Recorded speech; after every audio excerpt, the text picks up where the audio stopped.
Northern Italy is known for many things, with its fashion in Milano and the serene lakes in the shadow of the Alps, and of course, the all-important racing scene. Just outside the city of Milano lies the Franciacorta circuit. Regarded as one of the favourites in modern karting history, the track officially opened in the year of 2021. The event record this weekend for round 3 of the Champions of Future Academy programme was set by Luna Flusha in time qualifying at 48.140. No one at the moment has been able to beat that, but tomorrow may say another story. The track itself though, 1,380 metres, it's 160 metres down the start-finish straight. 180 metres sees drivers go from zone 13 to turn 14 out on circuit after 180 metres of start-finish straight. The track itself, 7.5 metres wide between 11 metres wide and an elevation change of around 5 metres. It is quite an up and down circuit here despite the fact it looks very flat in nature. The circuit, though, as well bodes some fantastic turns out on track. 14 in total, 9 to the right, 5 to the left, and the 2 hairpins. All the drivers here will have to watch out of all these corners because, well, many of them you can go overtaking on. Turns 2 and 3, turns 5, 7, 9, and 13. The hairpin, the penultimate corner on the circuit, probably the most feared corner in modern karting history. Top speed, drivers reaching around 125 kilometers an hour with an average speed of 97 kilometers an hour around the circuit. It's a very fast and flowing circuit, very demanding on a driver, so they do need to watch out though, especially with all those overtaking opportunities. Throughout the course of today, we have seen 2 qualifying heats per class for the minis, juniors and seniors. And now on Saturday, we're about to see the first of the finals. 2 finals, of course, over the course of this weekend. The first one's today on Saturday, the second one's on Sunday. Basically, it's a complete restart tomorrow. So if you had a bad day today, no fear, you can redo it again tomorrow. And we kickstart with OKN Junior Final, 17 laps, 22-kilometer race distance. The longest race these drivers will have done this weekend, and well, throughout this one, it's going to be a tough one, but it is OKN Junior Final coming up next.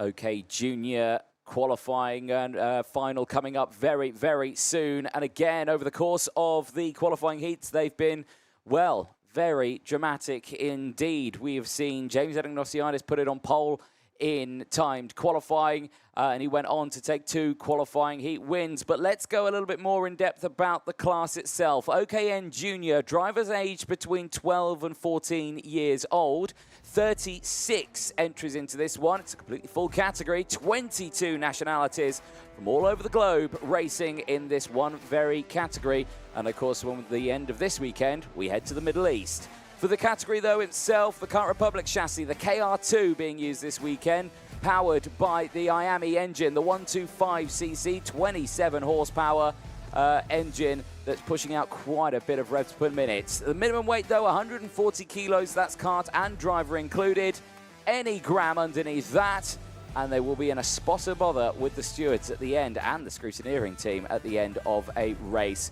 A little bit more about the karts, though. The tyres that they're using, the Vega XH4s that they have used over the course of this weekend. They have not need to worry about using the Vega W6 tyres because, well, it's beautiful blue sky and 32 degrees. The allocation, they get the 1 dry set and the 1 wet set. That is per day. So they have used these tyres through time qualifying 2 qualifying heats and now in this final. So they have been used and abused for quite some time over the course of this weekend. The championship standings at the moment, James Anagnostianis leading that one, 276 points ahead of William Marshall. Kasper Reipold third in the standings out of Toby Gale. Ella Hakkinen and Connor Clancy round out the top 6 in the points standings.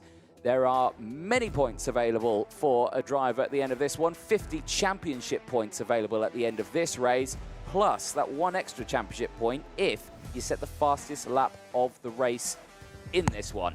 All the drivers who have raced this weekend are in this final. No one's been eliminated. That is the beauty of this. It's one group of 36 drivers that enter into this one, and it does mean that everyone gets that opportunity, despite the fact if they've had really bad qualifying heats, they still get to race in this final. Thumbs up there from the drivers starting this one. A little further back in the order there, Vanessa Shilkanate going past. The grid, though, in this in full. James Anagnostianis from Australia and Connor Clancy from the UAE started this one on row number 1. Matthias Witwer and William Marshall go from row number 2. Marshall 13th and 4th earlier on. Sada Matsui from Japan. Great results from her. She will start with alongside Flavio Cadia on the 3rd row of the grid. Xavier Dudkovsky and Enna Pizzuto round out row number 4 and the top 8. And again from them, up and down results. Egon Pradotti and Toby Gale start this one and round out the top 10. They go from row number 5. Kasper Reipold and Leonas Peruzzi go from row 6 and round out the top 12. Ella Hakkinen, who sits right up there in the championship standings, starts this one on the 7th row of the grid. We'll have Jan Mikhalesko alongside Jan, who wasn't here for the second round after a broken arm.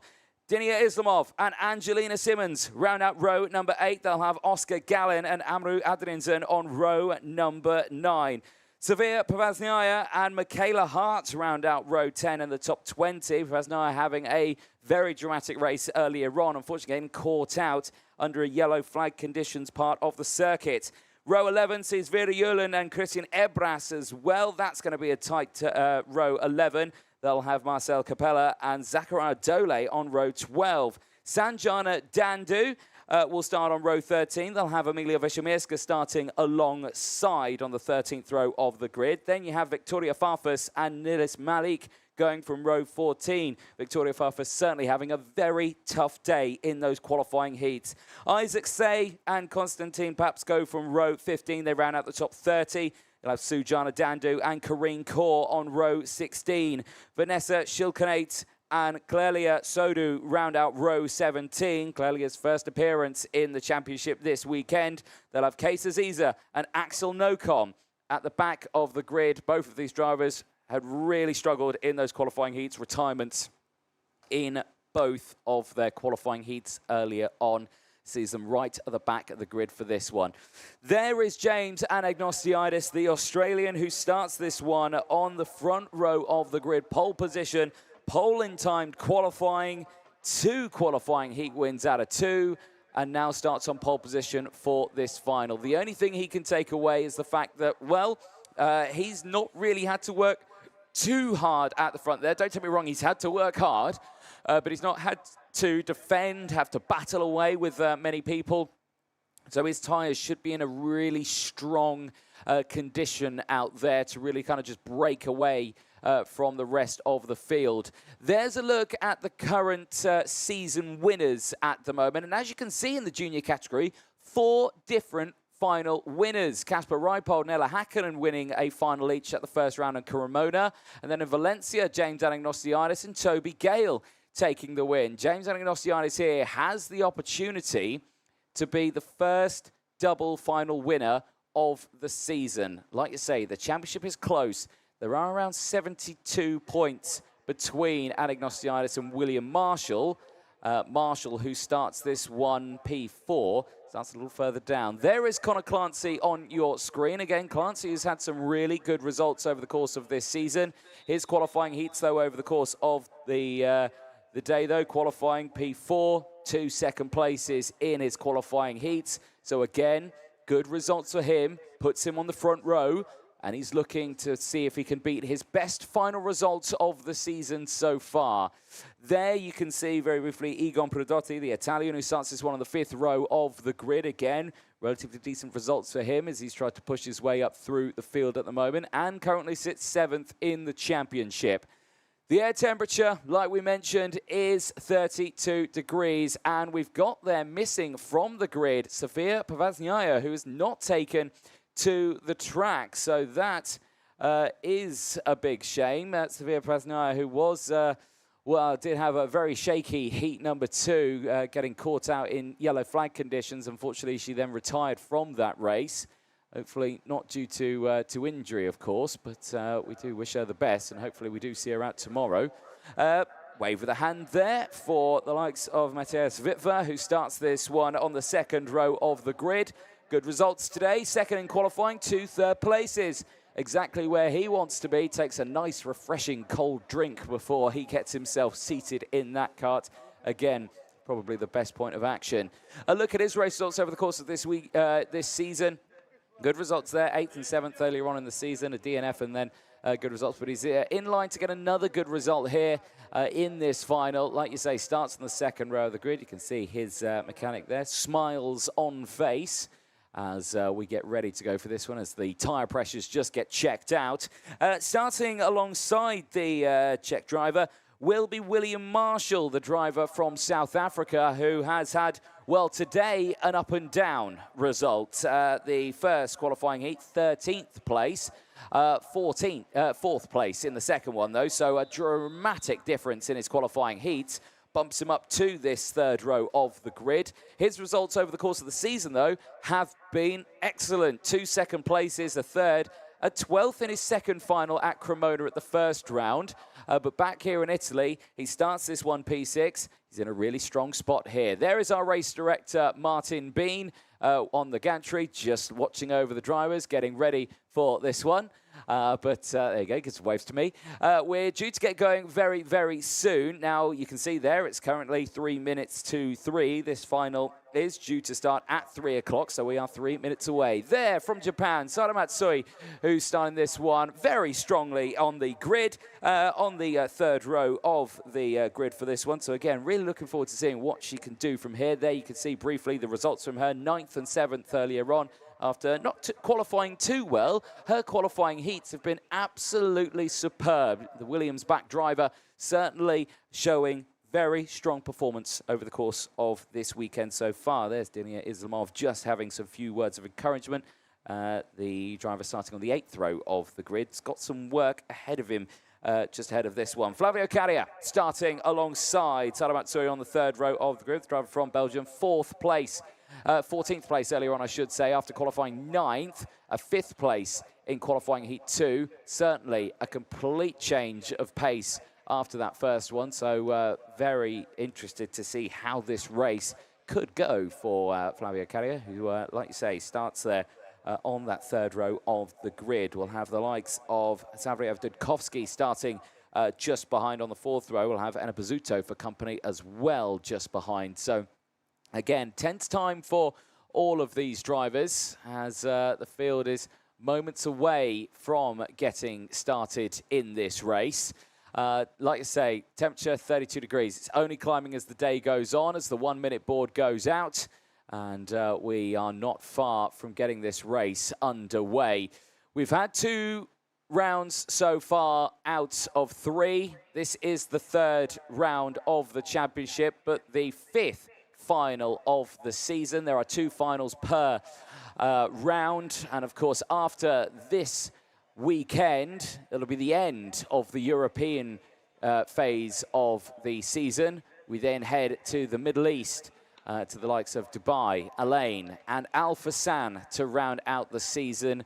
There's a look at Dudkovsky's results over the course of this weekend, and again up and down over the course of this season, but still, strong performance, and he sits there pretty good as well in the championship. Not within the top 8, but not far down from that as well. So again, talented drivers in this one. It's been a close championship leading up to this moment. There is a handful of points between the drivers. There is 1 point separating the top 2 as the engines get fired up. and we are ready to go racing at the end of the formation lap. Hopefully everyone gets started. One kart there struggling to get away.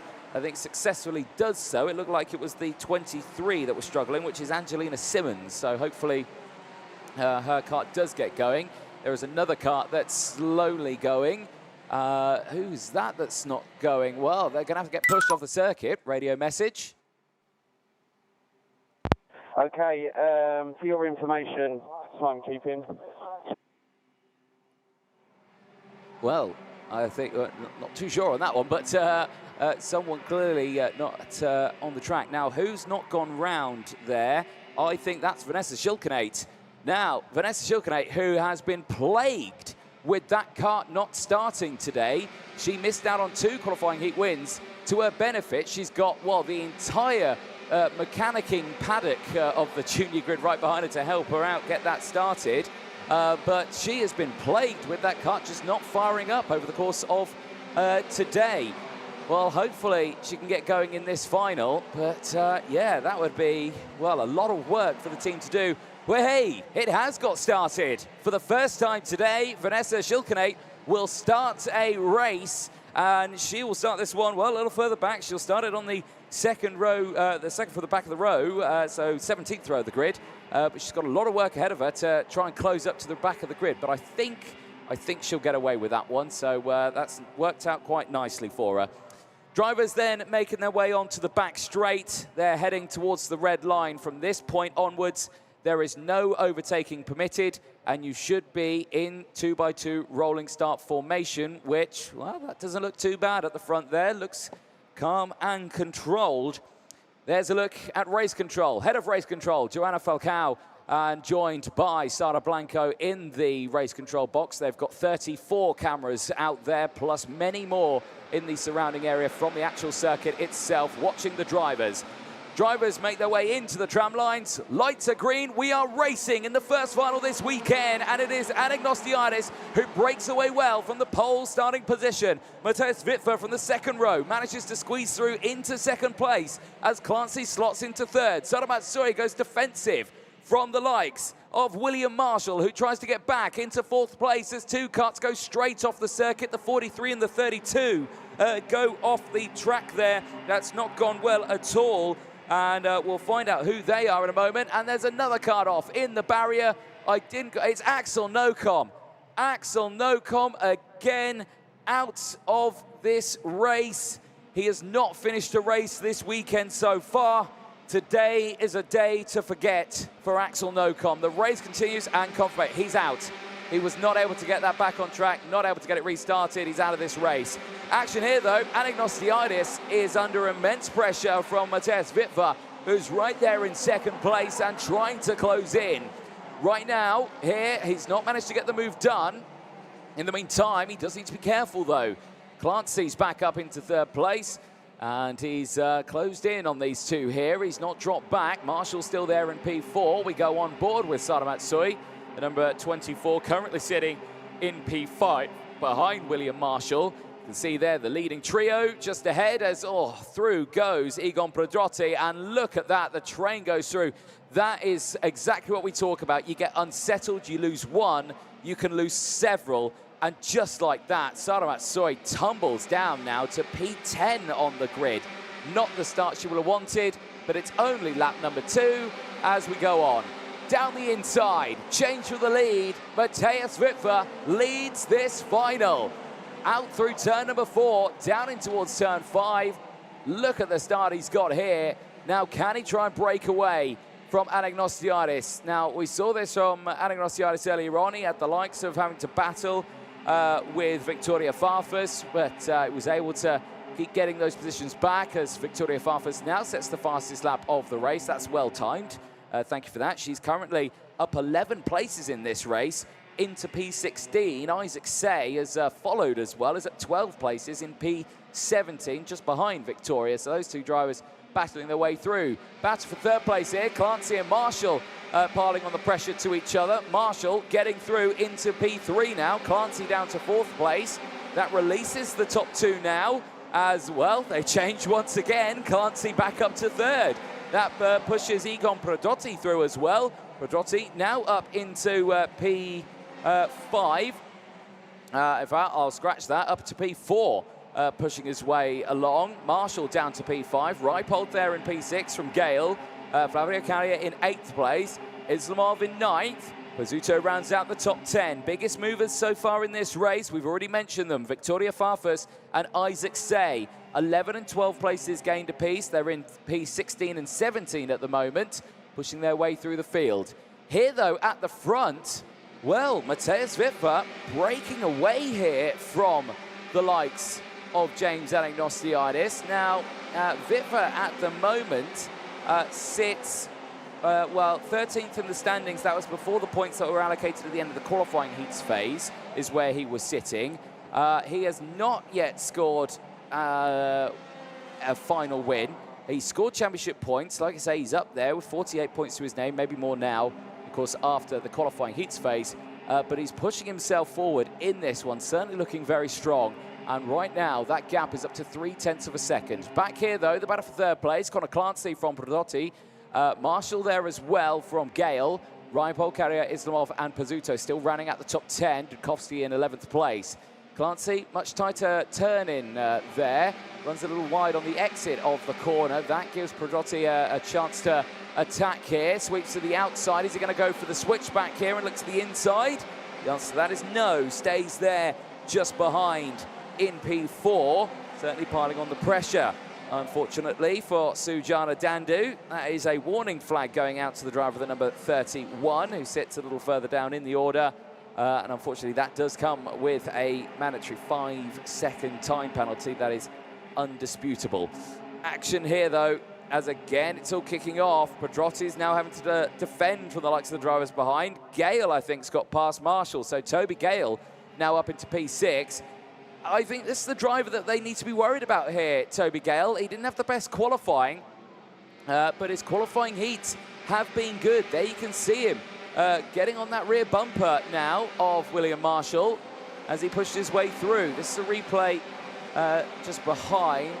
Sada Matsuya unfortunately dropping down the order, and there you can see, yeah, the whole train going through. That is that carbon copy of you lose one, you lose about 6 places if the train just denies you a chance of getting back down the inside. Action happening on your live feed on the right-hand corner of your screen there. We're still seeing battles going on for, I think, 3rd, 4th place at the moment. Marshall and Gale as off the track there, and that's gone terribly wrong for Egon Pedrotti. The driver who was battling up at the sharp end here has tumbled off the track and is out of this race. As we were looking there at the replays of Sada Matsuya, unfortunately also dropping down the order. Egon Pedrotti out of this final after getting up right into the sharp end of the field, and has gone terribly wrong for him. Well, it's still Wipfer who leads the way then, from 0.8 of a second from James Anagnostiadis, who's there in 2nd place. So we're not going to get a back-to-back winner. We thought we were going to get it with James Anagnostiadis. At the moment, I'll knock on wood, we're only on lap 8 of 17. There's a long way to go in this one. But Matthias Wipfer could now make it our 5th different final winner out of 5 finals this season. Absolutely phenomenal performance from the field. What happened to Egon Pedrotti? Well, down the inside here. Wow, spin. Now, was that due to contact or was that just a lockup? But judging by the fact that he's looking at someone else, maybe that was a bit of contact between himself and another. Islamov sees a warning flag. He wasn't with him there, so I don't think that's anything to do with that one. Change here, though. Now, I'm seeing Clancy in the lead of this one, but I don't think he is. No, Wipfer's still in the lead. I'm seeing him there on your timing screen, so I think maybe a transponder issue there for Matthias Wipfer. He still leads the way, but Connor Clancy has got into 2nd place.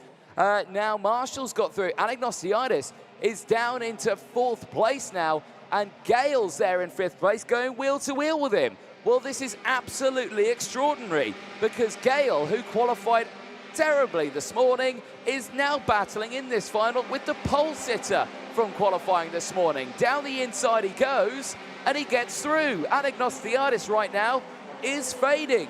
And is that down to the tyres? Of course, these Vega tyres have been used all day, qualifying heat. And now this final, did Anagnostidis push them too hard earlier on to maintain those races? He did have a tough race earlier on in qualifying heat 2 when he was battling away with Victoria Farfus. So yes, maybe he has used and abused those tyres just too much, and they just haven't got the oomph that he wants them to have right now. He's P5, he's been first in everything today, but right now he is fading in this final. Witwer leads now by over a second from Connor Clancy, Marshall from Gale, and again all these drivers have got the time here to close in. Big Sen from Ripol down the inside, gets past Fabio Carrier, moving up into P6. Islamov there in tow as well, trying to get past. No moves here in towards turn number 5. They stay the same. Back there with Gale and Anagnostidis, they're still ahead, but there's a lot of real estate between themselves and the drivers up ahead as they all try to focus themselves into position. Witwer, again, yeah, definitely having a problem, I think, with his transponder in this one, but he's still at the front of this one. So for any Mateusz Witwer fans out there, he is still leading the way, and it's still over a second from the rest of the field. Back across the line. Has that gap come down? No, it stayed exactly the same. Darren, 26 coming your way, 26, or into the repair area. Right, okay, so 26 is Sofia Pavazniaya, and that was the driver who we saw not out on the grid. We're seeing here and there confirmation heading to the repair area, so maybe problems with the kart before the race even started, which is why we don't see her on the track right now. So that is a big shame. Still Witwer who leads the way, and right now Clancy in second place has the close company of William Marshall, but for how much longer? Marshall not able to go down the inside through turn 14, stays behind as they exit back onto the 160-meter long start-finish straight in towards turns 2 and 3. Defensive line from Clancy. Remember, this is the battle for second place, and they are dropping time from Mateusz Witwer, who leads the way now by 1.4 seconds. Beautiful switchback move there from Marshall, and puts the hand up and says, nice one to Clancy. Now, let's go on the attack. Can they close a 1.7 second gap with just 5 laps, or 4.5 laps left to go in this race? The gap there on your screen, 1.7 seconds. It actually goes up to 1.8 now that Marshall's into second place. But this is going to be a long, old last few laps for this second place group, because look at the train that's forming up behind them here. Gale has closed back in now after that overtake, and Anagnostidis is back there as well and is wanting vengeance after losing out on his final lead at the moment. He is pushing himself through this field, but right now still there in P5. Rippold, who's looked quick, is still there at the moment in P7. Carrier from Islov. Simmons is up into P10. Pizzuto down to 11th. Dudkowski into 12th and 13th. Baruzzi as well, as the field changes just that little bit more. Still Witwer, though, who leads the way, and the gap is still 1.7 seconds. We're not going to see anything from this, but we're going to see something here now. Well, it's all going from bad to worse for Anagnostidis. Now he's having to deal with the likes of Islamov and Angelina Simmons. Gloria Carrier as well, just there. Rippold's got through, but there currently your race leader, Mateusz Witwer. Well, what can we say about him? He's had, well, an up and down season so far, yet to take a final win this season, and is on line to, 1, take his first final win, and 2, be the 5th different final winner of the season at the moment. Auru Adrinzen, unfortunately, seeing a warning flag. That comes with a 5-second time penalty. That'll drop him down the order here. This battle right now really heating up here. There's your top 4, absolutely fine. This is 5th place downwards we were seeing there. Rippold, Anagnostidis, Islamov, Simmons, Carrier, Pizzuto, Ella Hakkinen there in 11th right now. And once again, it all changes, because through now goes Islamov, And now, well, Anagnosio is going to fight back, and that will allow Angelina Simmons to break through as well. Pizzuto follows. Ella Häkkinen trying to follow as well.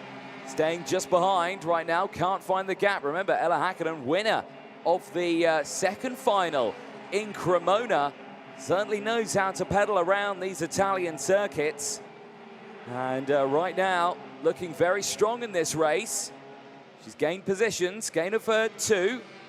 Still is in a good position here to gain even more. She's got a big pack right in front of her. On to the final lap, though, of this race.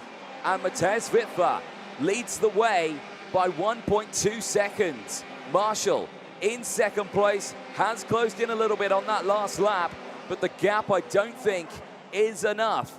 Right now, Clancy is still there in third place, ahead of Toby Gale in P4, Reipold in P5. Anagnosianis at the moment is holding on, clutching on to P6 out there. The pole sitter and the double qualifying heat winner earlier on is tumbled down the order. But Mathias Wittfer here, who is yet to win a final here in Franciacorta in the first final of the weekend, will win across the line. It is Mathias Wittfer in Franciacorta. He becomes the 5th different final winner of the championship so far. And he will go into tomorrow possibly one of the favourites out there alongside James Anagnostiidis. The championship leader now loses a little bit of time and gap in his championship lead. Marshall, who finishes in second place, closes that gap up just slightly between the two of them. But Mathias Wittfer, well, what a race he's had. Good results in the qualifying heats. Not taking a win in the qualifying heats today, but certainly that final was a performance worthy about celebrating. Well, they will make their way back into Parc Fermé. Of course, all of these results provisional, of course. But Mathias Wittfer becomes the 5th different final winner of the championship in 2024. Marshall finishes in second place ahead of Connor Clancy, who rounds out the top 3. And we'll see them on the podium later on today. Make sure you stay tuned for that one. Toby Gale and Casper Reipold finish in 4th and 5th place. James Anagnostiidis finishing ahead of Angelina Simmons in P7 after gaining 9 places in that one. The championship leader, unfortunately, dropping to P6. Flavio Carrier finishing in P8 ahead of Dilia Islamov in P9. Enna Pizzuto rounds out the top 10. Ella Häkkinen gaining 2 places, finishes in 11th place. Xavier Dudkovsky finishing just behind after dropping down to P12. Peruzzi finishes in 13th ahead of Victoria Farfus, who gained 13 places in that one. The Brazilian, who finished in the top 3 in both qualifying heats but suffered penalties in both of those races, gains 13 places to finish just inside the top 14. A superb recovery. Jan Michalescu finishing in 15th place ahead of Emilia Wiszymiecka. Then it's Marcel Capella finishing in 17th place ahead of Niles Malik. Amaru Adinanzun ahead of Vera Jurland. Kesa Ziza gaining 14 places to finish in P21 ahead of Isaac Say. And Sara Matsoy unfortunately dropping to P23 in that one. Christian Ebris and Konstantin Paps ahead of Oscar Gallin. Sanjana Dandu from Clelia Sodu. Then it's Zachariah Dole from Karine Kaur. Sujana Dandu and Michaela Hart, who rounds out the 32 finishes on there. But there on your screen, Mathias Wittfer. What a race for him. His first final win of the season, and he becomes the 5th different final winner of the championship so far in the Champions of the Future Academy program. He will have a final to go tomorrow. Can he copy what he did in this one? Here's the highlights. The beginning of that one, a good getaway for Anagnostiidis, breaking away at the start. No drama for him. You can see him sweeping to the outside there, taking the optimal racing line. This is on board with Sara Matsui, so a good start to that one. She was immediately on the defensive there against William Marshall, who tried to get round the outside there to get up into P4. Drama would strike in the early stages, some drivers tumbling down the order. That may have been the likes of Michaela Hart, one of them, who unfortunately dropped down 12 places, but again, unsure of the numbers. And then, unfortunately, Axel Nocom, the first retirement of the race, caught out with a couple of other drivers there as well. But again, Axel Nocom not finishing a single race today. This one here, Saramatsui, unfortunately, down the inside would go Egon Prodotti, and then the train would just go through, getting flustered there out of the corner, getting kicked out of the train, and seeing something like that can really, you know, put a downer on a driver where they have to think, oh, I've got to try and gain positions. And then again on the exit of turn 14, another 2 places. And you can just see no power. She had her foot flat on the throttle there, and you can see the drivers just driving away there. So clearly not what she wanted. And you can see, yeah, she's putting her foot down on the throttle, and well, there gets squeezed out wide there because the driver's just coming through. Absolutely no power there for her whatsoever. And well, she did keep it going. She did finish the race, but certainly not the result she would have wanted, dropping down 18 positions to finish in P23. So clearly just Kart was not on her side. Racing continuing, and Marshall gaining positions earlier on would battle away with the likes of Connor Clancy. Then we saw the change of the lead. Matthias Witwer getting to the front. We would see Anagnosiadis try to fight back in the early stages. That was the unfortunate moment for Egon Prodotti. Unfortunately, he was out of the race, the last retirement from that race after Sofia Prasnova and Vanessa Schilkenate both retiring. Vanessa, unfortunately, after getting that engine started, didn't finish the race, which is a big, big shame, and the same for Sofia Prasnova as well. Not able to start. Marshall again, and well, this was the moment that your pole sitter from qualifying, James Anagnosiadis, just started to fall down the order here. Gale was the next one to get past him. Toby Gale, who had a terrible qualifying, fantastic qualifying heats to try and close through, then battled away with the pole sitter and the winner from both heats. So it just shows how different the pace was out there, and showing that looking after your tyres is vital here. The Vegas, the hard compound, does last a while, but in the heat that we had here this weekend, like you say, 32 degrees over the course of the day, these tyres will have been used and abused. Again, down the inside, that brought in Angelina Simmons able to close in, and the likes of Flavia Cari as well to close in as well, finishing in P8. But across the line, Tess Witwer, the 5th different final winner of the season. We have not had a double winner yet in the junior category. Certainly going to make it exciting going into tomorrow. Could we see a potential 6th different final winner, or could we get our first back-to-back final winner of the season? We will have to wait until tomorrow, because that rounds out the junior category for today. But it is the Mini 60. It is their final, and it's coming up next.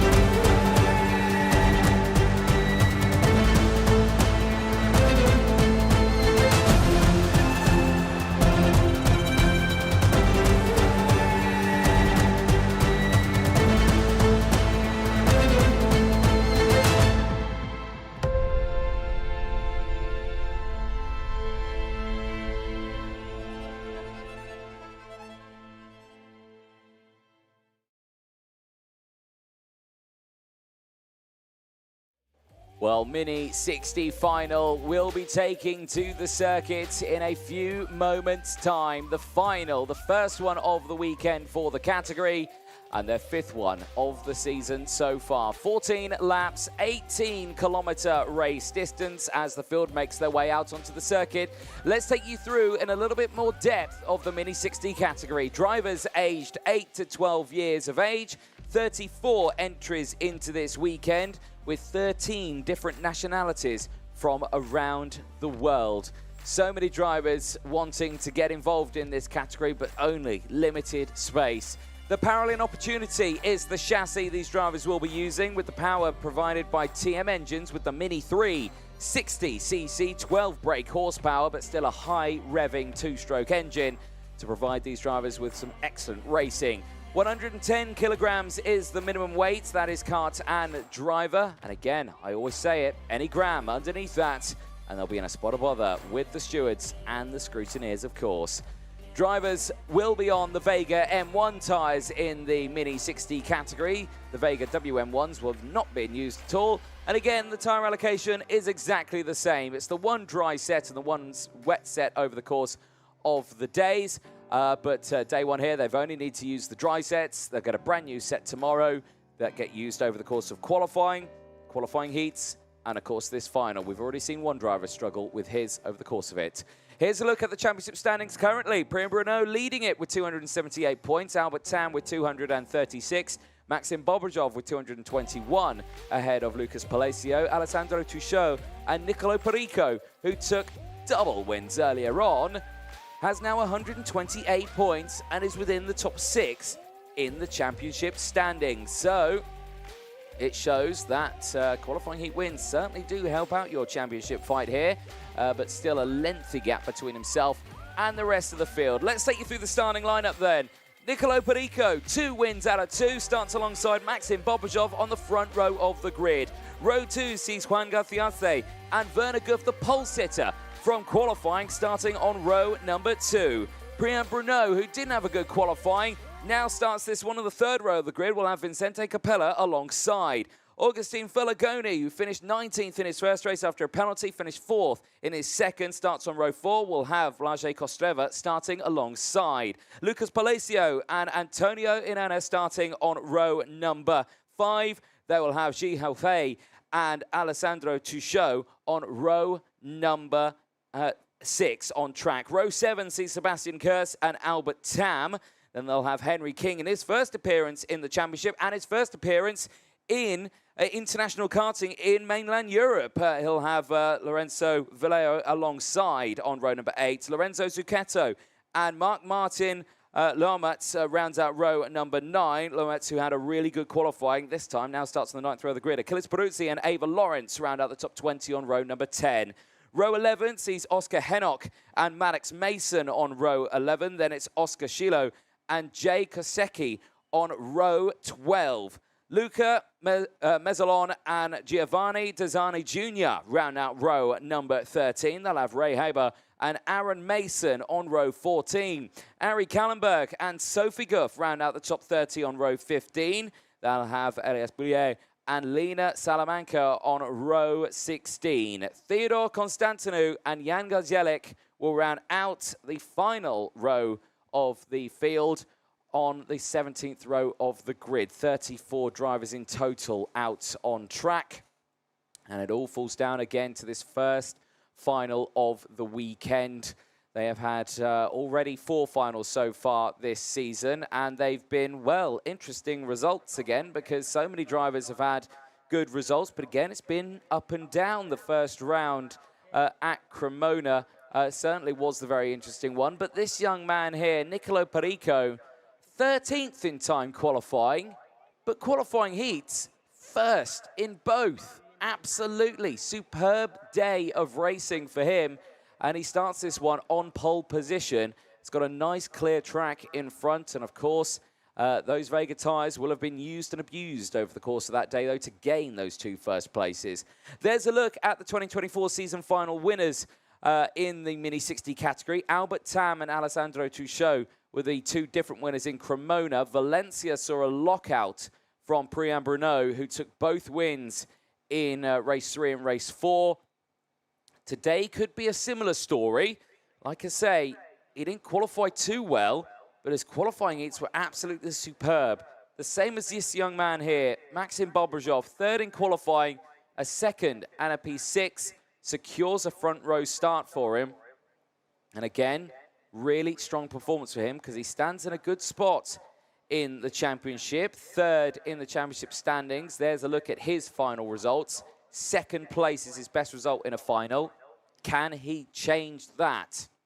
And can he be the 4th different final winner in the Mini 60 category this season?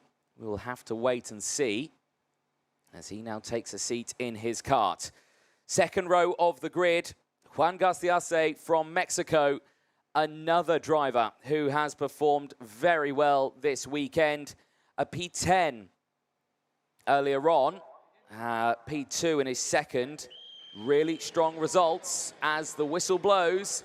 And the engines, well, they tried to fire up there, but it takes a little bit of a while there for Maxim Bobrozov, who now gets started up. And the same could be said for Werner Guth. Both their karts not getting away well, and for two others, it's also not gone away well. Now, who are they? I think one could be Ava Lawrence, who I think is there, yes, getting pushed into the pit lane now. So Ava Lawrence is in a bit of bother. Elias Boulier was the other one, but his kart was able to fire up. A smattering of Paralympic officials surrounds the car to try and get it restarted. And are they looking at the push start button there, or maybe the battery that may be disconnected? The good old turn it off and turn it back on again. See if that helps. She's going to try and get it fired up. They're going to push it a little bit and see if it can go. But they're going to get her back to the bottom of the pit lane here. They're going to push her through because, of course, she will have to wait until the entire grid goes past again before she's allowed out on the circuit. Now, the only sort of she can take is that she's starting P20 here. The treble 8, who would have been, in mid-pack. If they can get that started up before these karts completely cross the start-finish line, she might be okay here to gain those positions back. If not, she could be starting this one from the back of the grid.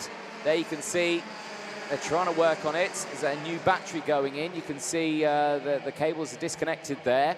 I think they're trying to figure out getting a new battery in that one, but is it going to fire up and start? Here comes a new battery, but that will be disaster for Ava Lawrence if she cannot start this final after she had good results here to claim up into the mid-pack for this final.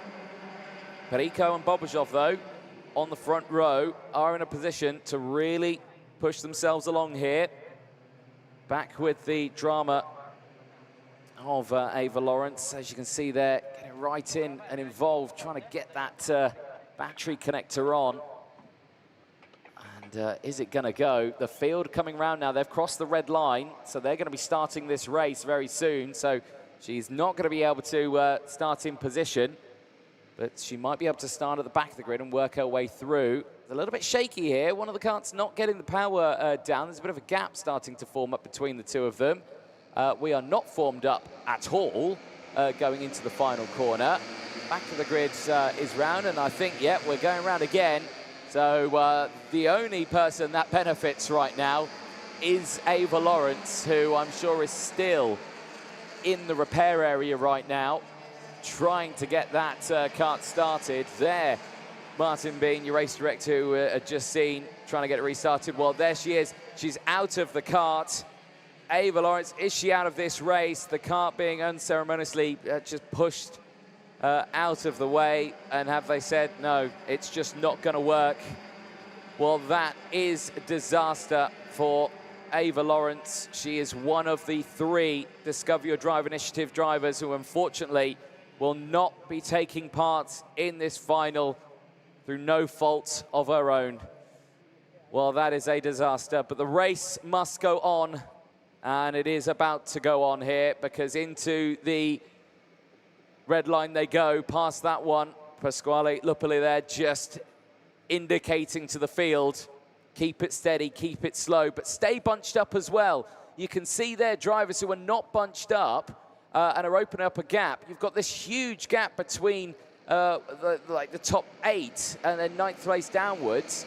They've got to close these gaps up. This is not a clear start here, but we are going racing and we are away. And it's a good start from the front, and it's a good start from Nicolo Perico as the back of the field there. Well, they've been left to hang out to dry, really, because they did not keep themselves close to the drivers in front, and they're going to lose out big time at the start of this race. Drivers diving down in towards turn number 5. It makes it a little bit calmer there because there's not many drivers in that sharp end. We've got a big breakaway here for the top 6 between themselves. But at the moment, it's still Nicolo Perico who leads the way here as they make their way in towards turn number 11 and 12. Down the hill they go. In towards turn 13. One driver, I think, getting kicked off wide there, just in the background. We'll try and see who that is, who tumbles down the order. Is down the inside there. Is that the likes of Werner Guth going for the moves? I think might be he's gained up a fair few positions in this one as well. I think he's dropped down a few as well. But, yeah, he's dropped down many, actually. He's dropped down 14 places into P18 for Werner Guth. So not the start he would have wanted at all. Perico leads the way then, ahead of Juan Garciate. Then it's Priam Bruno up into third place. This is exactly what Bruno wanted. Felagoni in P4 from Capella. Kostreva in P6 from Truchot in 7th, who's gained 5 positions in this one. Ari Kallenberg is under investigation. And at this point of the race, that may be for a start infringement. So we will see what happens as the race progresses. Eyes on this one, though. 5 kart train for the lead, down in towards turn 14. Big send here for Vincente Capella. Down the inside, wheel to wheel with Felagoni. And Felagoni slams the door closed, and they stay in position. Now that allows the likes of Kostreva and Truchot to close back in. We could have a move here as Kostreva dives to the inside of Braget. And, well, no, Braget under pressure from Truchot, I should say. They stay in position right now, so still a top breakaway for the top 5. Truchot, though, with the fastest lap of the race, was using that to his advantage to get past Kostreva. So Blažej Kostreva now down into P7. Bobrajov, he's had a terrible start in this one. He's dropped down to P8. The driver who started on the front row of the grid right now is in a lot of bother right here. But Perico looking comfortable right now. The train, look at the speed difference there. The NASCAR-style slipstreaming that we're seeing from the Mini 60s there, not able to get the move done, but certainly showing that Perico is not going to be able to break away by himself here. Down the inside goes Priam Bruno, and he moves up into second place. Garciate down into P4 now, as Felagoni gets up into third. And now, this is a chance for Priam Bruno, the driver who qualified well down in the order in the Mini 60 category. Time qualifying for Priam Bruno, well, it was not the results he would have wanted at all. He started well down the order, had the Belgian in 23rd in qualifying. Now, right now in this final, sits in second place and right on that rear bumper of Nicolo Perico as they go through turn 14. There is a look at Priam Bruno's results over the course of this one. 23rd in qualifying, but the heats a P6 and a P8. And right now, after starting this final, P5 has gained 3 places and sits in P2. Felagoni, though, on that rear bumper, not close enough for the attack right now. And there's a risk here to the rest of the drivers. You know, Perico's had good pace over the course of this one, and Priam Bruno knows that. He knows he's been quick. He knows he's been pushing strong throughout this weekend so far. Might be the reason why he's staying behind him.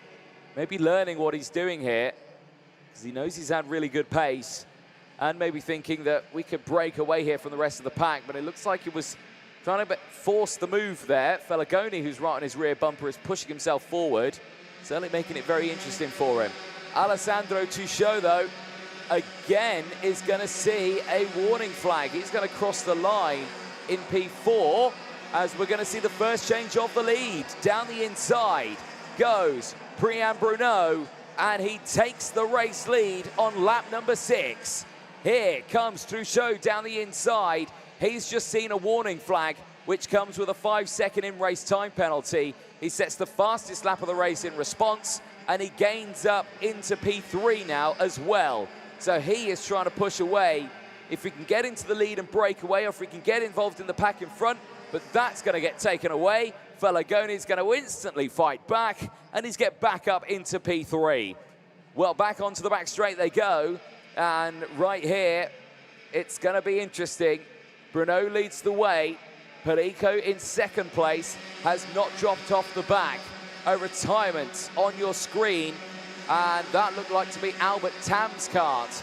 Albert Tam, who was battling in the qualifying heats right at the sharp end, had been plagued with warning flags and post-race penalties that he didn't start too well in this final. And unfortunately for him, he's out of this race. The same for Marc-Martin Lormetz as well. He's also out of this race, as well as Ava Lawrence as well. She did not even get to start the race. As well as Ji Qiufei, unfortunately. He's crossed the line now, but he's down 20 places. He has not had a good race. Sophie Goff sees a warning flag. That as well comes with an in-race 5-second time penalty. So again, it's not going well for her. And of course, her brother Werner Goff, who was on pole in qualifying, certainly had a tricky final in this one. He's down to P14. And not the day we'll have wanted after a superb qualifying. Back here at the front, Perico leads the way, exactly what he wanted to see through turn number 2. Perico now back in front, and Bruno goes down to 3rd place. Truchot gets up into P2. This is what he needs, but remember, he has that warning flag. If the race finishes right now, he will not be there in P2. There's the results you can see he's had. 6th in qualifying. Truchot got the penalty in Heat 1, which dropped him down to 32nd place. Heat 2 was better for him, finished P3. No drama for him on that one.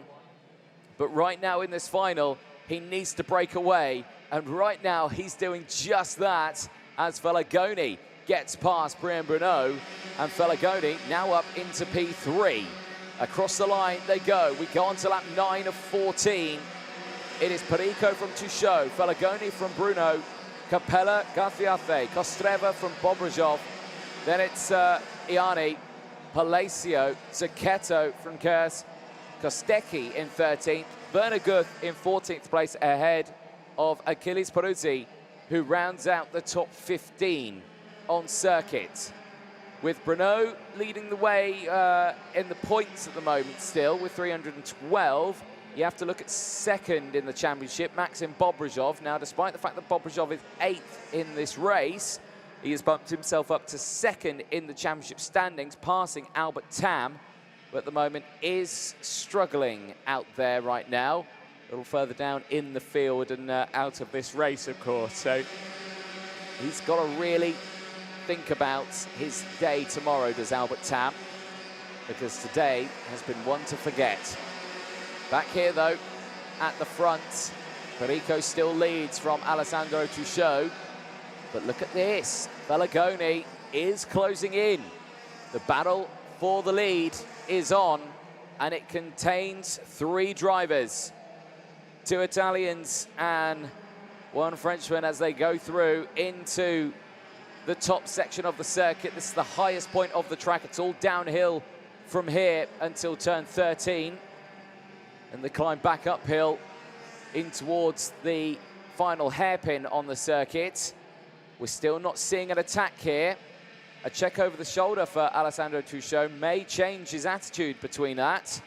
Maybe a hand signal from his mechanic over the start-finish line here may change his opinion on the matter too as well.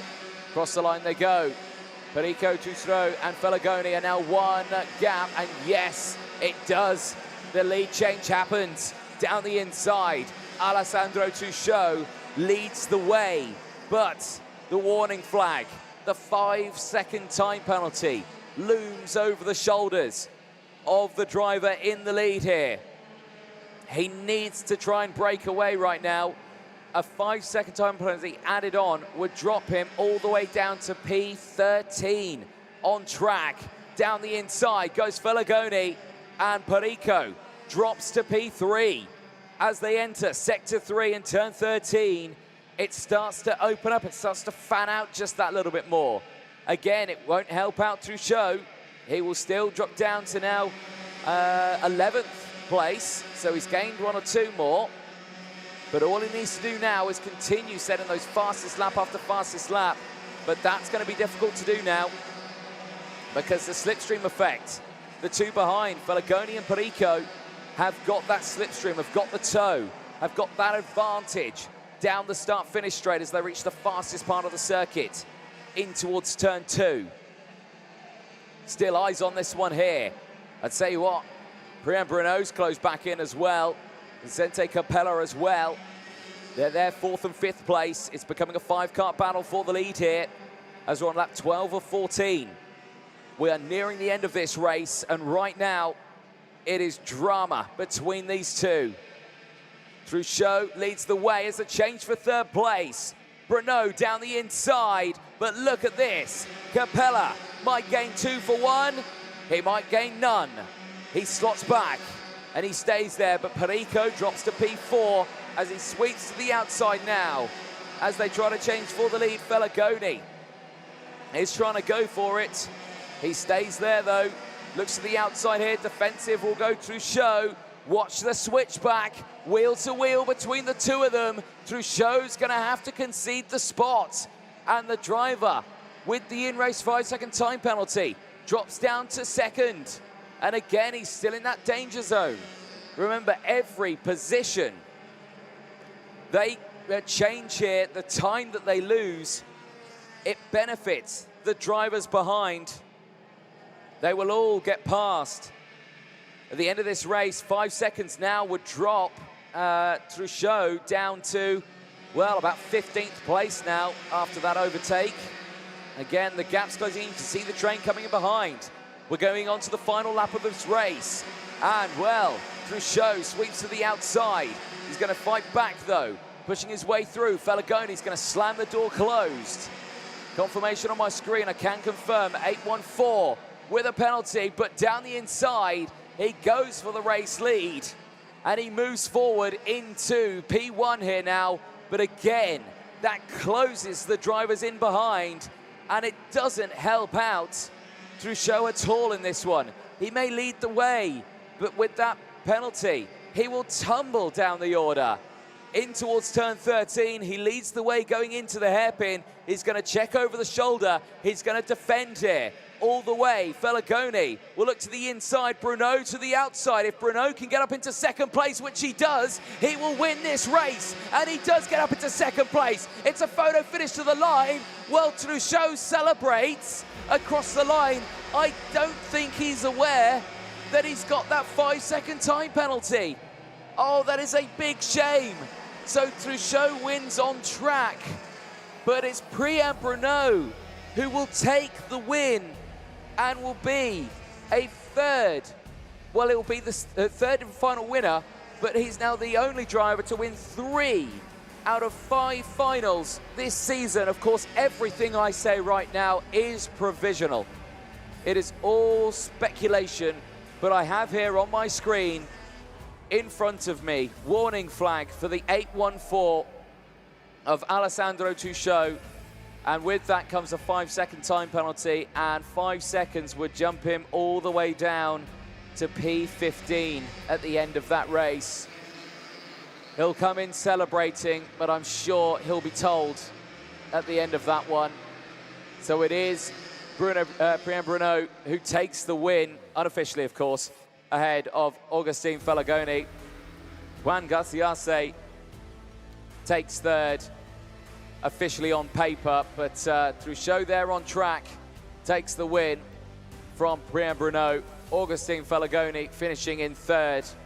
I suspect that smile on his face may get a little bit bigger when he realizes that he's been bumped up to second in that final.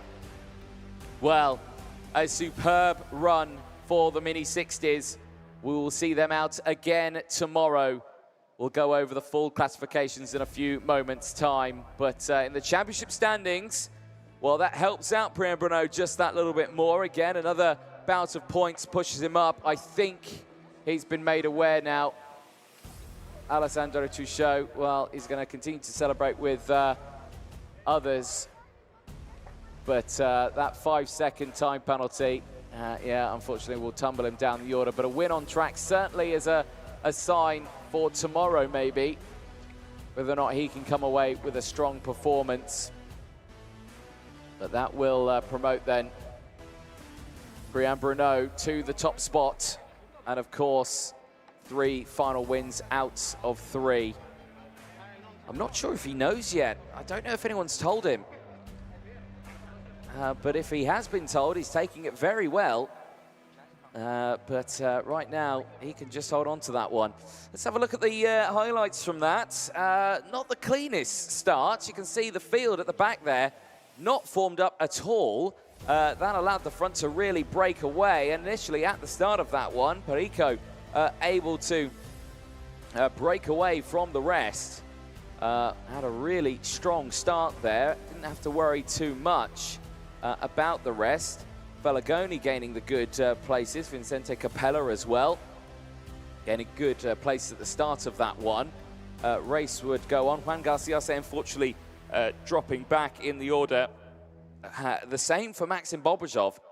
Not the race he would have wanted in that one. Finished that one in P6. Did fight back a few places, but certainly not the result he wanted. The pole sitter from qualifying as well. Also, very tough race. Dropping to P11. Did gain a few positions again back in that one. He did drop all the way down to P14. Had the good recovery drive there. There was the first change of the lead. Brian Bruno getting into the lead in the early stage. It was around this stage of the race that we saw the warning flag come out for Alessandro Truchot. It's when he started to really gain those positions and push his way forward in the latter stage of the race. Lap number 8 would get himself up into second place. Perico would still be there in the race lead.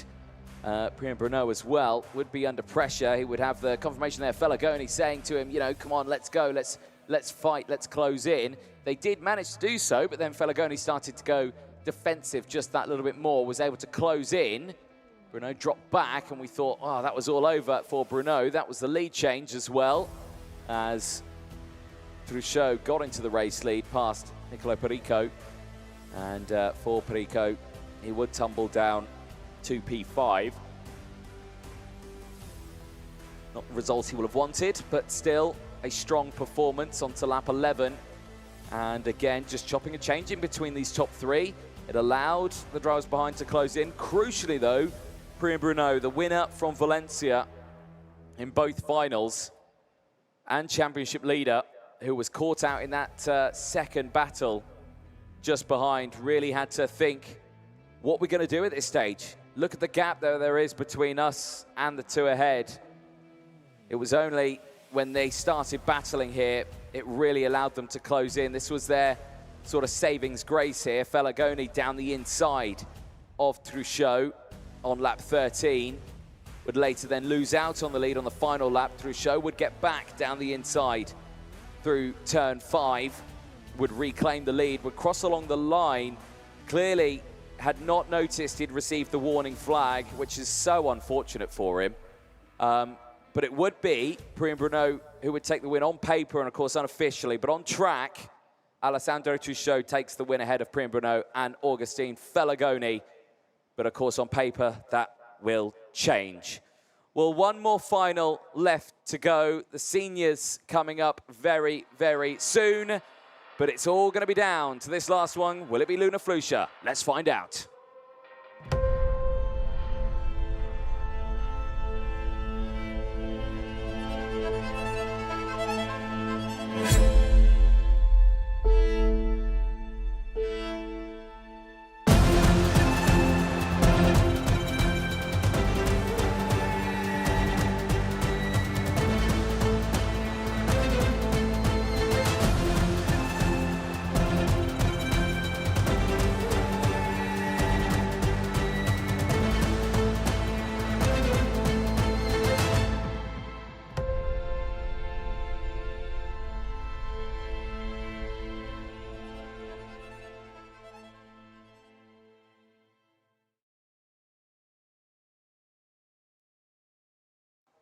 Back with the racing, and the senior category makes its way onto the circuit for their first final of the weekend.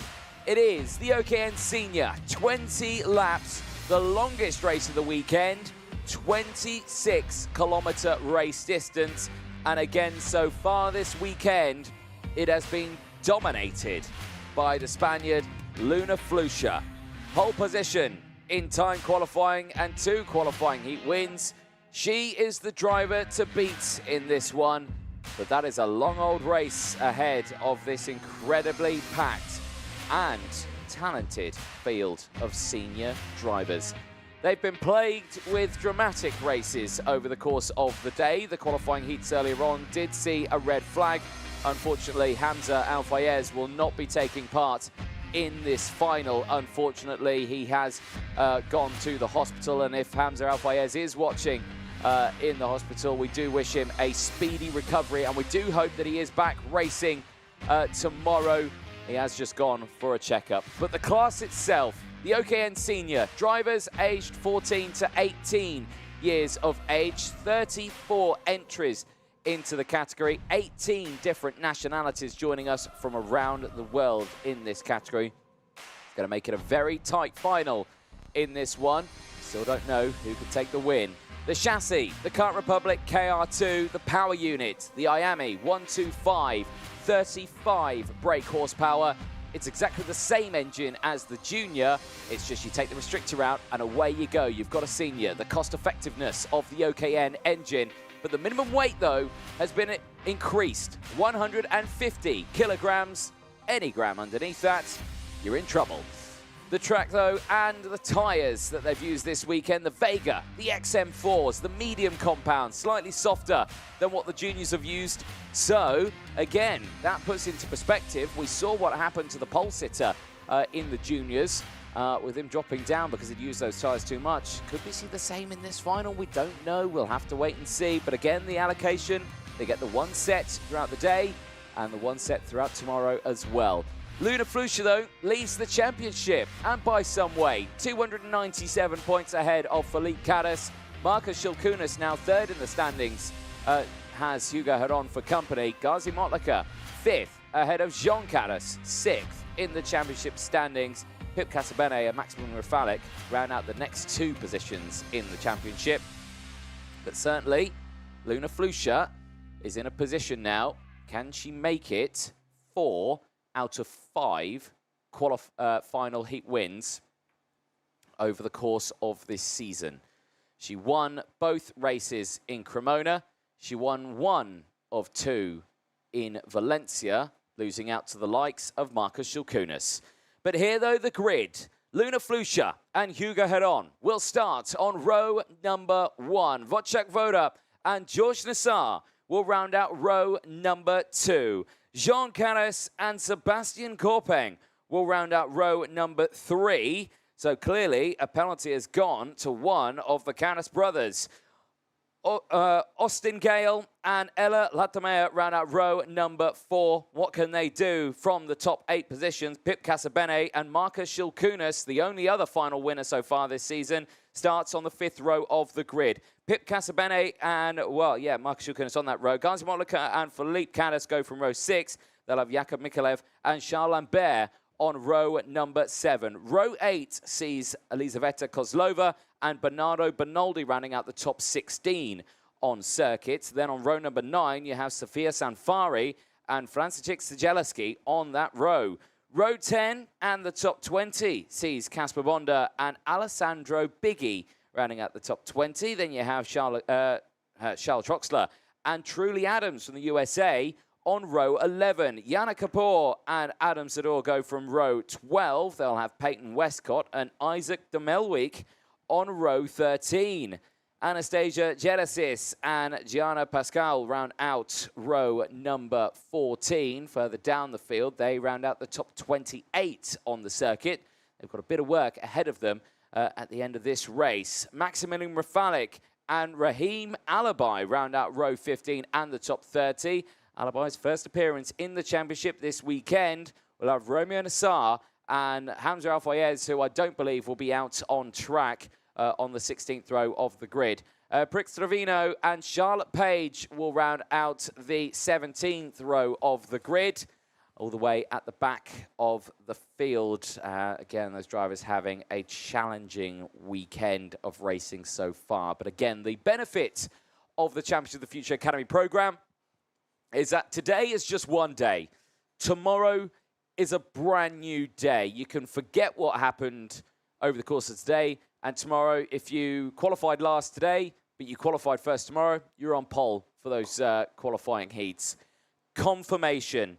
Kart number 246, Hamza Al-Fayez, is missing from the grid.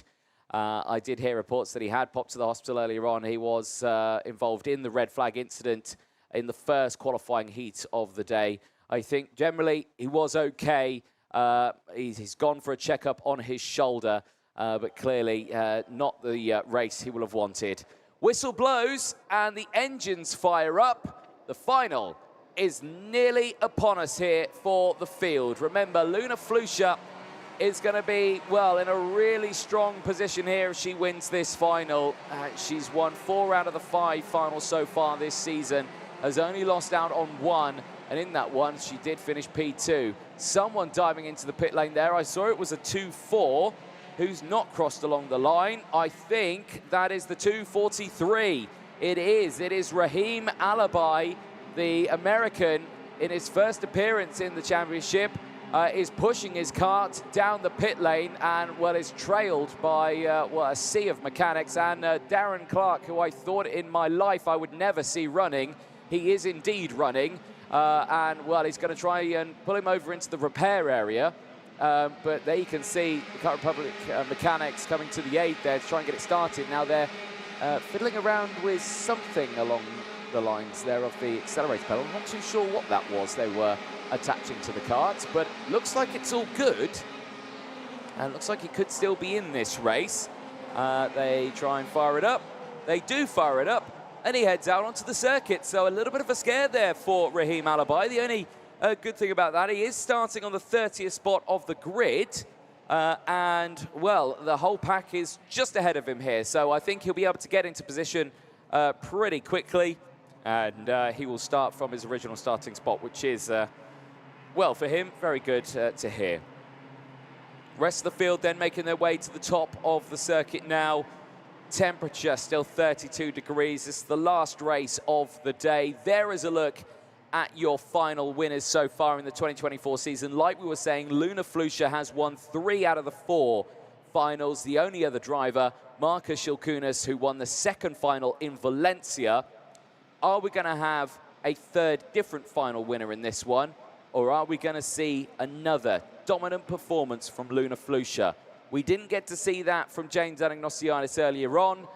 Could it be the same story here? Tyres are always the biggest question, and this compound is softer than the juniors. The lights go green, we are racing, and it is a good start from both rows, but it's Flusha who gets the whole shot in towards turn number 1. The field, Constantine is up, but they all make it through turns 2 and 3. The exit down in towards turn number 5, and there's a spin in the middle of the track. Drivers avoid, and there's a huge incident there, and that is not what you want to see at all. And a driver over, there's 5 karts involved, and that is as worse of a start you can imagine for the drivers. And the driver who had flipped is up and walking away. I didn't see the kart number, but the drivers involved there were Sebastian Korpeng, Peyton Westcott was one, Maximilian Rafalik, Raheem Alabai, who just got his kart started, was out of this race now as well, and Romeo Yassar is another one. We are under slow procedure.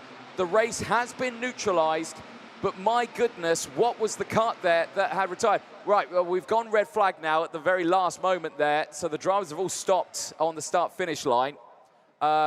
Now, I'm not sure. Now, we'd had gone to slow procedure, but on the digi flag on the start-finish line, there you can see it. It does display red flag. So I think there's been something happened, a glitch there in the background, but I saw the slow procedure come out. The marshals had deployed the slow signs, and that's why we see a bit of a mess there at the front. So the officials will be very quickly on the scene to try and fix that. Now, in this time, I'm going to try and figure out who was the kart that had rolled on the circuit. There is our clerk of the course, Pasquale Lupoli, just walking out the track. I can confirm the kart that had rolled is the 245, which I believe is Sebastian Korpeng. I'm going to double check that again to make sure I've definitely got the right number. Yes, it is. The 245 of Sebastian Korpeng was the driver that had flipped the kart, but we had seen him get up and walk away from the kart itself. I'm not sure if that's just adrenaline or if he is okay, but there you can see 3 drivers under the shade there of the marshal post. But a very dramatic start at the beginning of that senior final. And, well, right now, I think, yes, we are under red flag conditions. So, yeah, they are going to stop the race. And because that had happened on the opening lap, that is, well, that's a full race restart. So that will be a complete reorder of the grid. Any drivers that were eliminated at the start of that have now got the opportunity to start from their original starting position, I do believe as well. And I suspect then, if that is the case, there might be a lengthy delay until we get this race restarted. There is some of your drivers. I think that is Sebastian Courpeng walking away. He was the driver who had flipped the kart. Wow, that's heavy damage. That's going no further. That is the rear axle. That is Sebastian Courpeng's kart. And we saw a thumbs up there from the driver. Wow, that is a lot of damage. Yeah, that will go no further. And yeah, and you can see we've got liquid down on the circuit as well. Now, because we did have a flip, that could possibly be fuel from a tank. It could be water from a radiator. And it's not too slick, so it might not be the water from the radiator, but could be possibly fuel. Not too sure.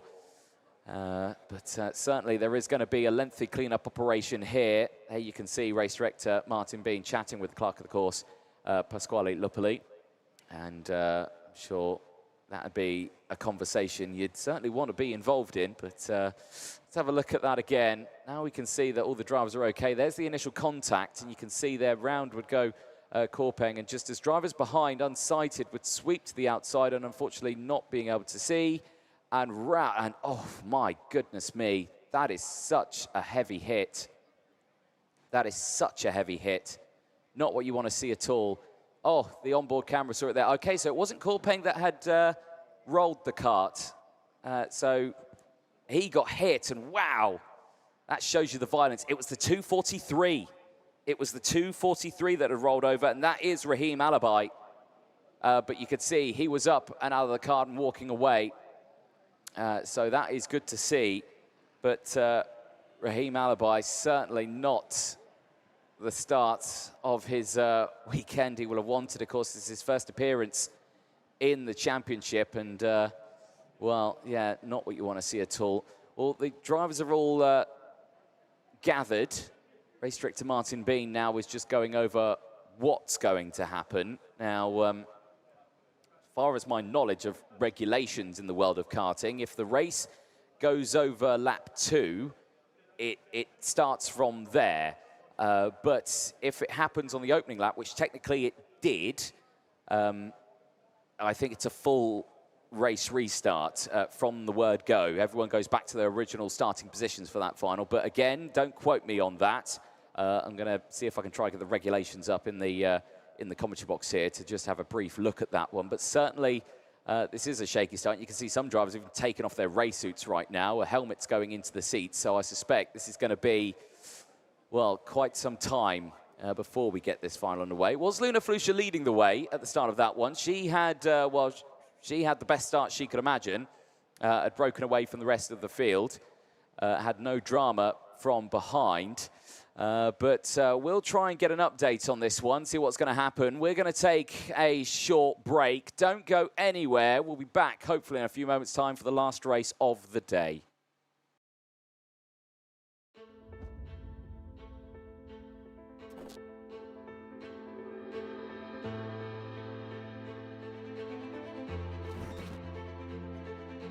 Racing Spirit was born out of the need to create a clothing line that could embody the passion and the experience that OMP gathered and cultivated working alongside the most successful racing teams of the last 50 years. Racing Spirit garments are made by enthusiasts for enthusiasts. They can be worn every day in leisure time, but especially on race venues. From the paddock of the hottest Formula One races to the service parks of winter rallies in all weather conditions. Racing Spirit offers a complete range of clothing and accessories for men and women, designed and developed in Italy, combining aesthetics, comfort, and functionality. Because of these features, it is the brand of choice of several prestigious motorsport outfits and organizations. Racing Spirit is the meeting point between high quality and Italian style, as well as the introduction of sustainable materials and innovations such as the use of graphene. Racing Spirit offering comes with 4 options: cutting-edge designs and customization techniques. Lifestyle is a line of garments ideal for everyday and leisure wear, with refined style and innovative materials. Crew are custom garments of the highest quality that strengthen the visual identity of the team or organization. For instance, the choice of Skoda Motorsport and Dallara. Corporate is a full custom-designed clothing line for sizable organizations, such as Toyota Racing Development. Finally, the teamwear line for maximum creative freedom uses sublimation printing technology derived from OMP's racing experience. Similarly to the other Racing Force Group brands, Racing Spirit shares the same DNA of competing to be the first and ultimately become the reference in the market.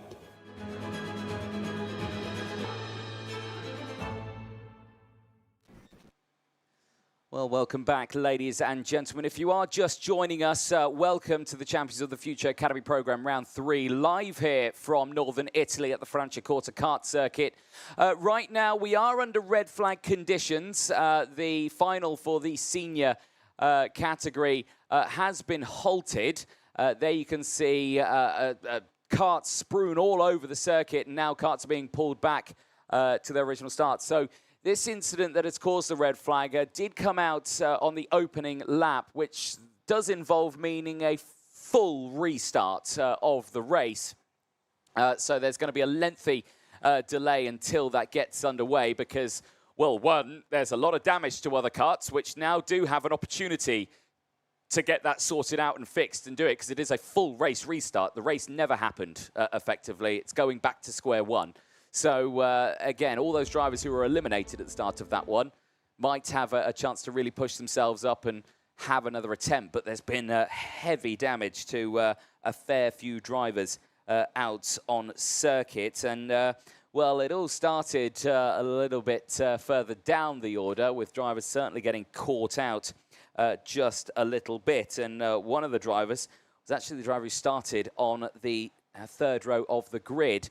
But the initial start of this one, drama for Rahim Alabai. We thought this was the only drama he was going to have in this final. Kart didn't fire up. He got pulled into the pit lane at the start of the race, and he nearly missed out on the start. He managed to get it sorted out. The Kart Republic team, brilliant job from them. Managed to get the kart working again, sorted out and restarted. And he was able to head out into the circuit, only for the race start down in towards turn number 5 to end in absolute drama. And that kart would have heavy, heavy damage to it after, well, an incident that you will see in a few moments' time. This was the start of the race. Initially, good getaway from Luna Flusha. No drama there whatsoever. That inside line really playing into her hands and able to hold that inside line, just break away from the rest of the field. Now, it was down a little further back. Now, Sebastian Korpeng was the first driver who got rotated. There was the first initial rotation. That is Sebastian Korpeng spinning. He's now stranded in the middle of the circuit, and unseen, Rahim Alabai clips that rear bumper, is hit by another, and oh, that is as violent as a violent kart crash you will ever see.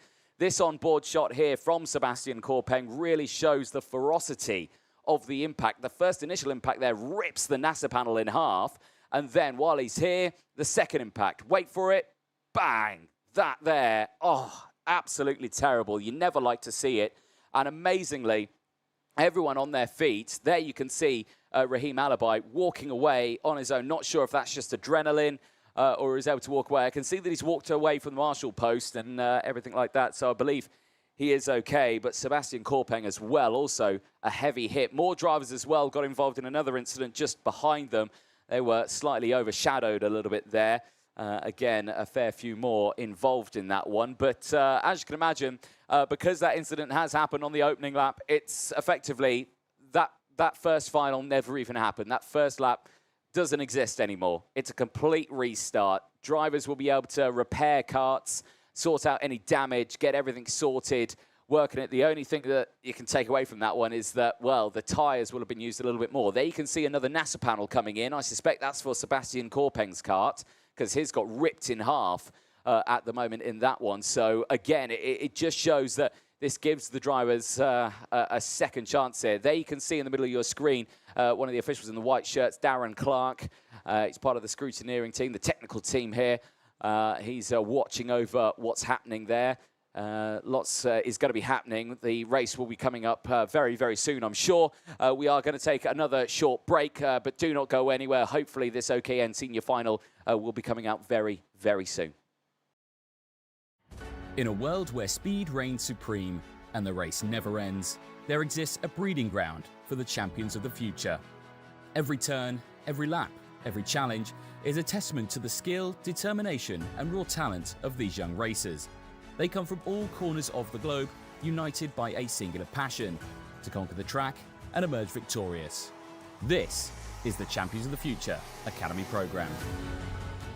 This easily accessible formula is based off an arrive and drive concept.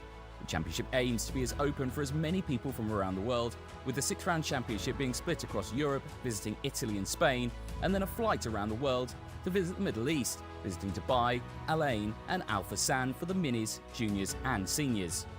As an arrive and drive format, all you'll need to do is bring your race gear and a mechanic with their toolbox, and RGO&C will look after the rest with the championship's many partners. For the minis, Paralins has joined the series for the chassis and TM Kart for the engines. With the juniors and seniors, the drivers will be on the Kart Republic chassis, powered by IAMI, with the OKNJ and the OKN. And that's not all. You'll be provided with awning space, kart trolley with workbench, fuel and tyres, and everything is transported to each event thanks to our logistics partner, DHL. The Champions of the Future Academy program is not just another championship, it's an opportunity. Like so many drivers from around the world, the dream is to race in Formula One, and with the Academy program, that dream is one big step closer. At the season launch in 2023, the Champions Academy saw a record-breaking entry of female participants. This has led to an increase of more than 25% of female drivers for the 2024 season. With the Mercedes-AMG Petronas F1 Team Junior program being the supporter of the first event, they've already spotted talent and have signed one driver, James Anagnostiidis, to the program. The Williams Junior F1 program also signed Sarah Matsuri to their program and supporting her career. And thanks to our partnership between RGO&C and the Formula One Academy, 9 female drivers, 3 per category, have been selected by the Global Discover Your Drive initiative, which aims to identify new female talent in motorsport. The support from all 3 and more really showed this is a genuine detection program. The space for a future in motorsport is limited, with all 3 categories filling up fast. The only question that remains is, are you a champion of the future?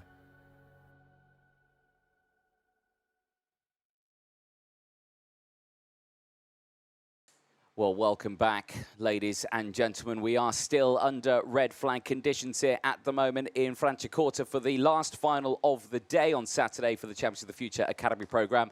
It has just been made aware of me that there has been 15 minutes been allocated to the drivers to get everything repaired, sorted out, and ready for their restart. Of course, that is going to put us to around about 4:30 local time here for the restart. So there's a fair chunk of time between now and then. So I would say to everyone who is watching at home, take a break, go grab a cup of tea, a cup of coffee or anything like that if you are watching. That final is going to be coming out onto the circuit in a few moments' time. But again, after this repair time, it is a complete restart, and hopefully we have every single driver out there who was involved in that incident back out on circuit for this final. But certainly it's going to be a tense time. These drivers will be sorting themselves out, but we will take a short break. We'll be back at around 4:30 for the last race of the day, OKN Senior Final here in Franciacorta.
Welcome back, ladies and gentlemen, to the Champions of the Future Academy program, live here from Northern Italy at the Franciacorta Karting Track. 33 degrees is the air temperature, and the action on track is about to heat up as well. After a lengthy delay, after a red flag on the opening lap, the racing is about to restart as the engines fire up and the drivers make their way out onto the circuit. The start of the senior race that we had earlier on is null and void. It is a complete race restart as the drivers will have this time the rolling start. There'll be no stopping on the starting grid or anything like that. It'll be from here now. They'll get the formation and they will start. Confirmation there, the 245, the 246 and the 243 are all missing from the circuit. So they will be out of this race. And the 245 is Sebastian Korpeng. He took heavy damage to his kart. He is out of this race. He would have been starting P6 on the grid. The 46 is also out of the race. The 246, I'm scrolling, is Hamza Al-Fayez. Of course, he will not be taking part. He was involved in a red flag earlier on today. He went to hospital as a precaution. Again, we do hope he is okay. The same as Sebastian Korpeng. And the 243 as well, Rahim Alabai, the driver who was unfortunately rotated over and ejected from the kart, also not going to be taking part in this one. Lights go green. We are racing once again in the senior category as they make their way down in towards turn number 2. This time around, up until this point, it was absolutely fine. It was down this straight here where it all kicked off last time. This time around, it seems to be all good, but we'll wait for the braking zone in towards turn number 5. Yes, 1 or 2 karts running wide, but that is no drama whatsoever as they rejoin at the back of the grid. Race goes on, and it's still Flusha who leads the way now as they make their way through. It looks like Wojciech Woda has got himself up into second place at the start of that one. He'll be delighted with that after starting on the second row of the grid. But the rest of the field all gains those positions as down the inside there, looks like Austin Gale's having to go defensive. He's having to defend from the drivers behind. Ella Latamar as well, also involved in that pack, I think has dropped down just that little bit, but they cross the line. Let's take you through. It's Flusha from Voda, Karas from Head-On, then it's Gale from Nassar, Motlaka from Mikalev, Casabene from Latamar, then it's Kozlova, the top 11 of this 18-lap final, so it has been reduced just that little bit, but it is still a long race for this field. Eyes on, and well, there was drama on the opening lap. In the first instance of this race, there's more drama on the second lap. In the same part of the circuit, there are drivers off the circuit, and there you can see them. Unfortunately, Peyton Westcott and Isaac de Melwyk are out of this race, and the marshals quickly on the scene to try and clear the debris from that one. But heavy damage. I can see some of the side pods have popped off, but thankfully, both drivers okay. Drivers back over the start-finish line, and it's still Flusha who leads the way. Wojciech Woda is still there in second place and is trying to close in at this point, but not able to do so in this opening stage. He needs to make sure that he doesn't allow Flusha to break away. You get on, down the inside, gets past Jean Caras, and he moves up into P3 now as Gazi Motlaka sets the fastest lap of the race. Gazi Motlaka, who's come from, well, quite far way back in this one. He started on the 6th row of the grid. He is well up the order now, and he's into P5. I can see on my screen that Prix Trevino, unfortunately, is receiving a technical flag. The driver of the number 232, who's currently running in 29th place at the moment at the back of the grid, is going to be eliminated from this race, unfortunately. So that is another retirement in the early stages. Now, George Nassar has just tumbled down my order. I'm not sure if that's a transponder failure or he has himself dropped down the order, because he's now down in my screen in P28, but I've not seen any yellow flags out there, so hopefully he is okay. You go on, fastest lap of the race, as there on your screen, the 237 going no further at all. That is Charles Lambert, and he is out of this race. He becomes the latest of multiple retirements, unfortunately. George Nassar has retired, confirmation of that one. So, yeah, that is not a transponder failure. George Nassar is out of this race. eyes back on this lead battle, and it is still effectively a 4-car battle for the race lead. Flusha leads it, by the way, from Wojciech Woda, who's still there in second place as they make their way down in towards turn at number 5. No change of position this time around. They stay line astern. Jakub Mikulev now sets the fastest lap of the race, 49.373. He's trying his best to try and close in on this battle, and it could possibly do that. I mean, it's got Gazi Monaco just ahead, but they are just behind this battle. They are in P5 and P6 at the moment, so there is a possibility of them closing in at the moment on this lead battle. We're on lap 5 of 18. We're coming into the final couple of corners now. We're in sector 3 here. Still Flusha from Woda. Head on from Karas at the moment. The top 4. There, Gazi Motlaka. Klev still in P6. Gale from Karas. Philippe Karas, that is. Ella Latama is still there as well in P9. Pip Casabene rounding out the top 10. The closest that Wojciech Woda has been here to Luna Flusha. Not going for the move just yet. Remember, Flusha has 3 out of the 4 qualifying heats and finals that we've had over the course of this season. Markus Schulkunis has won 1 out of the 4 that we have done. There you go, got it out in the end. But yeah, she is in line here right now to make it 4 out of 5. There we go. I get my numbers all mixed up on this one. But let's see if she can do it. She's got a long way to go in this final. We're only on lap 6. We're going on to lap 7 now of 18. Flusha controlling this race. Looks comfortable right now. Wojciech Woda is in a position here to take this lead away. Has not yet gone for the move. Has stayed behind. His pace is there. It's matching. He's just, I think, waiting for maybe an error here from Flusha, but those are very few and far in between. Flusha has been on an absolutely faultless performance so far this weekend. So that is easier said than done with that. Sometimes you have to make the move, not expect the move to come your way. Making those moves, though, is Jean Karas. Back down the inside, retakes third place against Hugo Heron. He goes back down into P4 as those two continue to battle away. It's now become 2 groups of 2 here. These two really need to think about what they want to do here. Whether or not it's battle between themselves and drop down about a second behind these two, or stay line astern and go for the potential move. And there was a slight mistake there from Luna Flusha. Her seemingly shining armour has suddenly got a chink in it as she runs a little bit wide at turn number 5. That gave Wojciech Woda an opportunity there, but again, still just fractionally not close enough to utilise that mistake from Flusha. Into the final hairpin for these two. The other two are now starting to close back in. Karas has started to close back in. He's dropping Hugo Heron. Jakub Mikulev is closing in as well on Gazi Motlaka. This on board, Markus Schulkunis now with the on board, and there you can see battling away. A look at his results over the course of the day. 13th in qualifying, 14th and 9th in his qualifying heats. Certainly trying to make his moves in this one.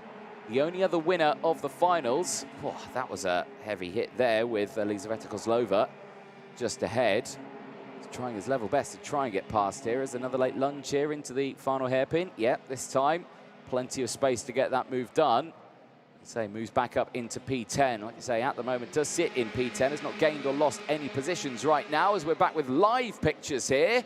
And, well, this is certainly going to be an interesting one because, well, Markus Schulkunis still there in P10, has got Ella Latama just ahead. Philippe Karas and Austin Gale, who are having an almighty fight between themselves. And, well, they chop and change. It looks like he's lost out on one, has our man just ahead. Gale dropping down a position. So Karas up into P7 now. Still, Schulkunis sits behind Ella Latama. Not able to find the position to get past. You can see here how technical it is, and out again, little movement with the steering wheel just shows again how fast and flowing the track is. You barely have to turn the wheel here to really carry the speed right up the into the moment of the hairpin here. Very late on the brakes, near contact between the two of them. And, well, now all of a sudden there's the jet ski up ahead. Now, where did Ella Latimer go? Because now that's 2 places gained. Gains a couple of positions. There's Elizaveta Kozlova just ahead once more. So this is all changed around right now. Where has this all changed it to? Marcus Jukunis now in 11th place, so he actually had dropped down on that last lap as we go on board for that entire lap. Great to see there. Great shots from the live onboard cameras. Great work from the production team to bring us those live onboard pictures. We saw the very dramatic onboard pictures, of course, earlier on from Sebastian Korpeng as well. So clearly not the start they will have wanted in that one. Eyes on this one, though. Flusha at the moment leading the way, and now leads by about 0.3 of a second. Wojciech Woda, despite best efforts, has not been able to sort of capitalise on the pace here, is matching the pace of Flusha, but is not beating it here or there. It's just a case of, well, yeah, he's sitting there, he's got exactly the same pace, and he's just waiting for a mistake that may never come from Flusha. So, you know, he's just going to hang back there, see what he can do. And, yeah, I think a second place for him right here would be good. I mean, right now, Wojciech Woda would bump himself up to 7th in the championship standings ahead of Pip Casabene.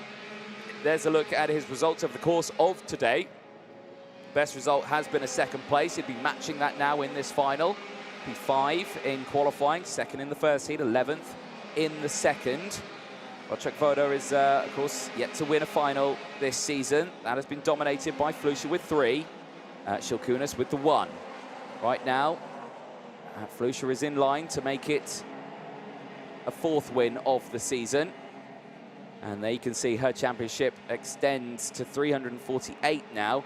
She's nearly 100 points clear from Philippe Carras at this, the middle stage of the season. Of course, we've got another final to go tomorrow, and is nearly clear by 100 points, 98 in total to be exact. Philippe Carras at the moment as well is struggling a little bit. He's there in P7. He's involved in that battle. He's a little further back, Jakub Mikalev, who we were talking about earlier on, who set the fastest lap of the race. He's had a pretty, well, interesting day. 7th in qualifying, 4th in Heat 1. Good result there. Heat 2, though, certainly wouldn't go his way. 24th place in that one, but it seems to be coming back his way now. He got past Gazi Motlaka earlier on. Motlaka as well now having to deal with the likes of the drivers behind. Now Mikalev has closed into Hugo Heron. Heron, who sits there in P4. This could possibly be a podium here for Jakub Mikalev if he can get this move done and maybe another one down the inside. He moves up into 4th place as we go on to lap 14 now. So this is really strong performance here. Now, there you can see John Carras currently in 3rd place. Now, the gap between those two, Jakub Mikalev and Jean-Paul Carras, is currently around 0.9 of a second, I would say, between those two. And just 0.3 of a second between Woda and Flusha. Again, that gap has stayed at a bit of a stalemate right now, both of them on the matching pace. But Mikalev's pace here has been quite extraordinary. Set the fastest lap earlier on. That's gone back to Flusha. Again, Flusha has taken many fastest laps, but is that drama? No, it's not. It's the 2:18. That, I thought, was Luna Flusha for a brief moment there off the track, but it's not. That is Charlotte Page, another one of the Discover Your Drive Initiative drivers who's a similar coloured helmet, similar, obviously, race suit, of course, a similar livery cart, just a very different number, which thankfully I did spot before getting too overexcited there. What happened to Charlotte Page in that one? Well, it looks like just running wide, was in a 5-kart battle there with others. And unfortunately, I think she just got squeezed out wide there on the exit of turn 5. And that is easier said than done. And it's a very harsh curb on the exit there. Very easy to run off, and it just grabs you and it pulls you off the circuit, and then you end up on the grass. Your best point of action is just to take it off the track, bring it straight back on. Back here with your race leader, Luna Flusha, who is still going strong at the front of this one. Still battling with Wojciech Woda. Now, Woda has closed in a little bit more here. Maybe he was saving something. Did he have something left in the bottom of the tank there? Did he have something left in these tyres? Was he able to close in? Because Flusha's pace has been consistent throughout this. Maybe again she was also holding back on the tyres. The pace is good still between these two. 48.